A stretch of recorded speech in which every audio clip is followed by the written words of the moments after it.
Hi friends, welcome to Ragas kitchen friends. இன்னைக்கு வீடியோல நல்ல புதுசா நல்ல டேஸ்டியா ஹெல்த்தியான ஒரு டிஃபன் ரெசிபி தான் friends பார்க்க போறோம். இன்னைக்கு நம்ம செய்ய போறது நல்ல சுவையான ஜவ்வரிசி இட்லி எப்படி பண்ணலாம்ன்றது பார்க்கலாங்க.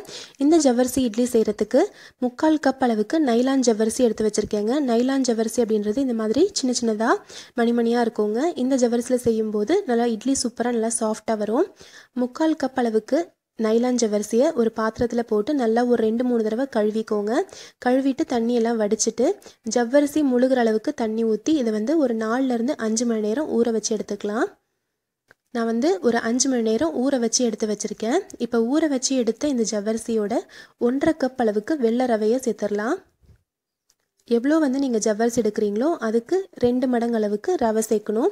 நம்ம 3/4 கப் ஜவ்வரிசி எடுத்தனால 1/2 கப் அளவுக்கு வெள்ளை ரவை சேர்த்துருக்கோம். இது கூட ஒரு 1/2 கப் அளவுக்கு தயிர் சேர்த்துக்கலாம். கூடவே ஒரு 1 கப் அளவுக்கு தண்ணியை கொஞ்சம் கொஞ்சமாக சேர்த்து மிக்ஸ் பண்ணி விட்டுக்கலாம். நீங்கள் காலையில் டிஃபனுக்கோ அல்லது நைட் டிஃபனுக்கோ இந்த ஜவ்வரிசி இட்லி செய்யும்போது ரொம்ப ரொம்ப டேஸ்ட்டாக இருக்கும். எல்லாருமே விரும்பி சாப்பிடுவாங்க. கண்டிப்பாக ட்ரை பண்ணி பாருங்கள். 1 கப் அளவுக்கு தண்ணியை கொஞ்சம் கொஞ்சமாக நான் சேர்த்து நல்லா மிக்ஸ் பண்ணி விட்டுக்கோங்க. ரவை வறுத்தது வறுக்காதது எது வேணாலும் நம்ம பயன்படுத்தலாங்க. இப்போ பாருங்கள், இன்னும் கொஞ்சம் கட்டியாக தான் இருக்குது. இதில் இன்னும் ஒரு 2 டேபிள் ஸ்பூன் அளவுக்கு தண்ணி சேர்த்தா கரெக்டாக இருக்கும். ரொம்ப தண்ணியாக கலந்து விட்டுறாமல் ஓரளவுக்கு நம்ம ரவை இட்லிக்கெலாம் மிக்ஸ் பண்ணுவோம் பார்த்தீங்களா, அந்த பதத்துக்கு கலந்து விட்டுக்கோங்க. இப்போது 2 டேபிள் ஸ்பூன் தண்ணி சேர்த்துட்டு நல்லா இந்த மாதிரி கலந்து விட்டுறலாம். இந்த பதத்துக்கு இருந்தால் கரெக்டாக இருக்கும். இப்போ இது கூட தேவையான அளவுக்கு நம்ம உப்பு சேர்த்துடலாம்.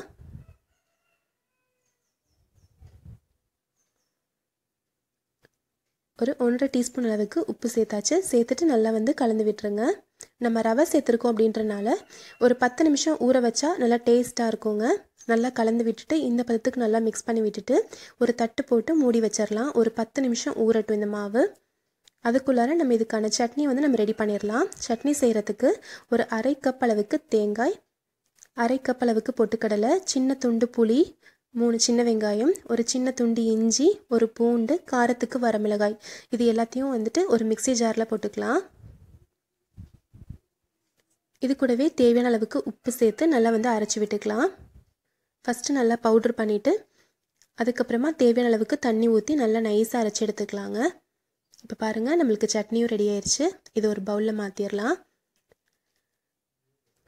இப்போ நம்ம சட்னிக்கு தாளித்து கொட்டிடலாம். 1 டீஸ்பூன் அளவுக்கு எண்ணெயில் ஒரு 1/4 டீஸ்பூன் அளவுக்கு கடுகு, 1/4 டீஸ்பூன் உளுந்தம்பருப்பு, கொஞ்சம் கருவேப்பிலை, ஒரு 2 சிட்டிகை பெருங்காயத்தூள் எல்லாம் சேர்த்து நல்லா கலந்து விட்டுடலாம். சூப்பரான டேஸ்டியான சட்னி ரெடி ஆயிடுச்சு. இப்போ பாருங்கள், கிட்டத்தட்ட ஒரு 10லேருந்து 15 நிமிஷம் இது ஊறிடுச்சு மாவு. ஒரு 10-15 நிமிஷம் ஊற வச்சதுக்கப்புறமா எடுத்து நல்லா இந்த மாதிரி கலந்து விட்டுக்கோங்க. ரொம்ப திக்காக இருக்குது அப்படின்னா ஒரு டேபிள் ஸ்பூன் அளவுக்கு தண்ணி சேர்த்து நல்லா கலந்து விட்டுக்கோங்க. இப்போது இது கூட ஒரு 1/4 கப் அளவுக்கு பொடியாக நறுக்கின கொத்தமல்லி சேர்த்துக்கலாங்க. நீங்கள் விருப்பப்பட்டீங்கன்னா ஒரு 1/4 கப் அளவுக்கு கேரட் துருவல் கூட சேர்த்துக்கலாம். ஆனால் அது வெள்ளையாக நம்மளுக்கு இட்லி வராமல் கொஞ்சம் லைட்டாக ஒரு மஞ்சள் கலரில் வரும். நான் கொத்தமல்லி மட்டும் சேர்த்துருக்கேன். சேர்த்துட்டு நல்லா கலந்து விட்டுருங்க. இப்போது இது கூட ஒரு 1/4 டீஸ்பூன் அளவுக்கு ஆப்ப சோடா உப்பு இருக்கு இல்லைங்களா, அதை சேர்த்துடலாம். சேர்த்துட்டு ஒரு டீஸ்பூன் அளவுக்கு தண்ணி சேர்த்து நல்லா கலந்து விட்டுறலாம். நீங்கள் எப்போ இட்லி ரெடி பண்ணுறீங்களோ அதுக்கு முன்னாடியே சோடா உப்பு சேர்த்துக்கோங்க.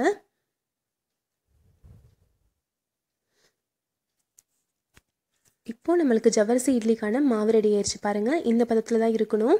இதை விட ரொம்ப தண்ணியாக இருந்துடக்கூடாது. இப்போது இட்லி தட்டில் லைட்டாக எண்ணெய் தடவி விட்டுட்டு மாவுலேருந்து ஒவ்வொரு கரண்டி மாவாக எடுத்து இதில் குழியில் ஊற்றிக்கலாம். நீங்கள் துணி போடுற இட்லி தட்டில் இருந்தால் கூட நம்ம அதுலேயும் செய்யலாங்க. நல்லா டேஸ்ட்டாக வரும். இப்போ நான் எடுத்த அளவுக்கு பார்த்திங்கன்னா கிட்டத்தட்ட ஒரு 20 இட்லி கிட்ட வந்திருக்கு.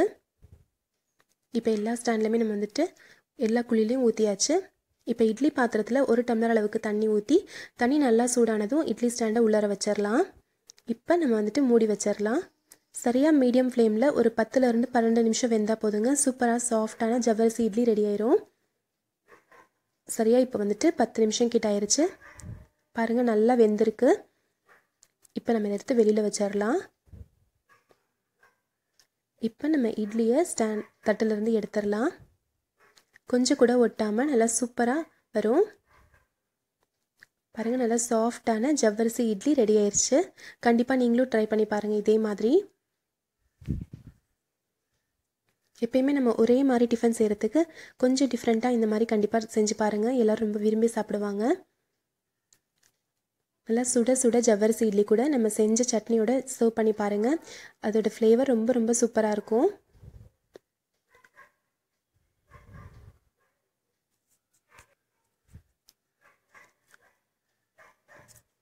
மோஸ்ட்லி நம்ம வந்துட்டு ஜவ்வரிசியில் உப்புமாவோ அல்லது அது மாதிரி வேறு ஏதாவது டிஃபன் தான் செய்வோம். இந்த மாதிரி ட்ரை பண்ணி பாருங்கள். நல்லா சுவையாக இருக்கும். பாருங்கள் எவ்வளோ சாஃப்டாக இருக்குன்னு. நல்லா சாஃப்டாக உள்ளேயும் நல்லா சாஃப்டாக வெந்திருக்குங்க. இந்த அளவுக்கு நல்லா சாஃப்டாக நல்லா டேஸ்டியாகவும் இருக்கும். இந்த சட்னியோட வச்சு சாப்பிடும்போது ரொம்ப ரொம்ப சுவையாக இருக்கும். இந்த டிஃபன் கண்டிப்பாக உங்களுக்கு பிடிச்சிருக்கும்னு நினைக்கிறேன் ஃப்ரெண்ட்ஸ். ட்ரை பண்ணி பார்த்துட்டு எப்படி வந்துச்சுன்னு சொல்லுங்கள். இந்த டிஃபன் உங்களுக்கு பிடிச்சிருந்துச்சுன்னா நம்ம சேனல் ராகாஸ் கிச்சனில் ஒரு லைக் கொடுங்க. ஃப்ரெண்ட்ஸ் கூட ஷேர் பண்ணிக்கோங்க. சப்ஸ்கிரைப் பண்ணி வச்சுக்கோங்க.